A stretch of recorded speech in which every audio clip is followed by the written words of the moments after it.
Assalamualaikum warahmatullahi wabarakatuh. Perkenalkan, saya Lia Desi Amelia dari SMA Negeri 1 Cibadak. Pada video ini saya akan menjelaskan tentang refleksi diri, refleksi intisari pemikiran Ki Hajar Dewantara. Kata pendidikan dan pengajaran itu seringkali dipakai bersama-sama. Sebenarnya gabungan kedua kata ini dapat mengeruhkan pengertian yang aslinya. Pengajaran merupakan suatu bagian dari pendidikan. Maksudnya, pengajaran itu tidak lain adalah pendidikan dengan cara memberikan ilmu atau memberikan manfaat untuk hidup anak-anak baik lahir maupun batin mereka. Pendidikan adalah cara untuk mentransmisikan pengetahuan, nilai-nilai dan budaya dari satu generasi ke generasi berikutnya. Tuntunan seperti nilai budaya atau agama seringkali menjadi bagian penting dari apa yang diajarkan dalam sistem pendidikan. Dasar jiwa yang dimiliki anak-anak itu terdapat 3 aliran. Pertama, anak yang lahir di dunia ini diumpamakan seperti sehelai kertas yang belum ditulis, sehingga kaum pendidik boleh mengisi kertas yang kosong itu menurut kehendaknya. Aliran pertama ini adalah aliran lama yang sudah tidak diakui oleh para cendekia. Kedua ialah aliran negatif yang berpendapat bahwa anak itu lahir sebagai sehelai kertas yang sudah ditulisi sepenuhnya, sehingga pendidikan dan siapapun tidak mampu atau tidak mungkin dapat mengubah karakter anak. Aliran kedua menganggap bahwa pendidikan hanya dapat menolak pengaruh-pengaruh dari luar, sedangkan budi pekerti yang tidak nampak ada di dalam jiwa anak tak akan diwujudkan. Ketiga ialah aliran yang terkenal dengan nama konvergensi teori. Teori ini mengajarkan bahwa anak yang dilahirkan itu diumpamakan sehelai kertas yang sudah ditulisi penuh, tetapi semua tulisan-tulisan itu suram.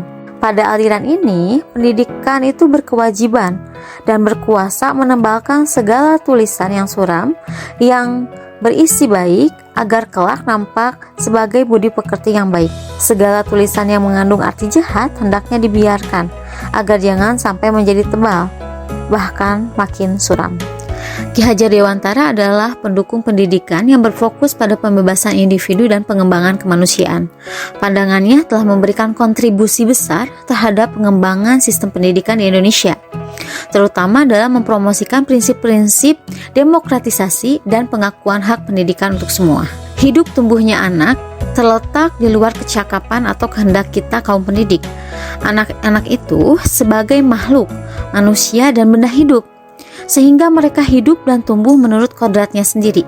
Pendidikan itu hanya dapat menuntun, akan tetapi manfaat bagi tumbuh kembang anak sangatlah besar. Ki Hajar Dewantara mendeskripsikan dasar pendidikan berhubungan dengan kodrat kemerdekaan anak, yaitu kodrat alam dan kodrat zamannya. Kodrat alam yaitu kodrat yang berkaitan dengan potensi atau bakat yang mereka miliki, baik berasal dari ras dan atau suku tempat mereka berasal. Kodrat alam ialah keadaan yang karena sifat dan bentuk lingkungannya di mana ketika mereka berada. Kodrat zaman ialah berbicara era yang dijalani anak, sehingga edukasi di masanya menekankan pada kemampuan peserta didik yang memiliki isi keterampilan sesuai zamannya. Dalam kodrat zaman ini, pendidik diharapkan mampu menuntun anak untuk menyesuaikan diri dengan zaman dan tetap menjaga harkat dan martabat kodrat alam bangsanya.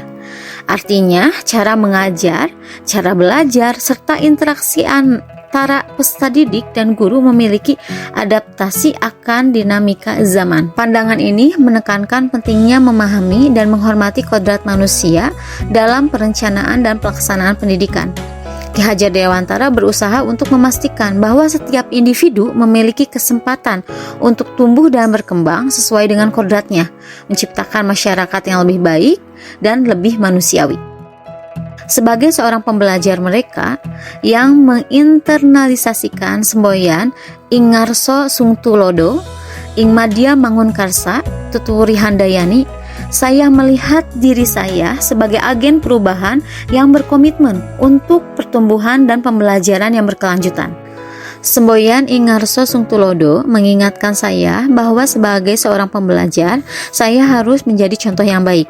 Saya harus memimpin dengan tindakan dan sikap positif, memberi inspirasi kepada orang lain untuk bergabung dalam upaya pembelajaran bersama. Selanjutnya, Ing Madya Mangunkarsa mengajarkan saya untuk selalu berusaha membangun semangat dan semangat kolektif dalam komunitas pembelajaran saya. Saya percaya bahwa kita dapat mencapai hasil yang lebih besar ketika kita bekerja sama, dan saya berkomitmen untuk mendukung perkembangan dan pertumbuhan secara kolektif. Terakhir, Tuturi Handayani menggarisbawahi pentingnya kasih sayang dan kedermawanan dalam pembelajaran. Saya berkomitmen untuk selalu siap membantu sesama pembelajar, berbagi pengetahuan dan pengalaman, dan menciptakan hubungan yang kuat dalam komunitas pembelajaran. Sebagai pembelajar merdeka, saya memahami bahwa pembelajaran adalah perjalanan seumur hidup, dan semboyan-semboyan ini membantu saya menjalani perjalanan ini dengan penuh semangat, kepemimpinan, dan kasih sayang, sambil memberi dampak positif pada dunia sekitar saya. Terima kasih.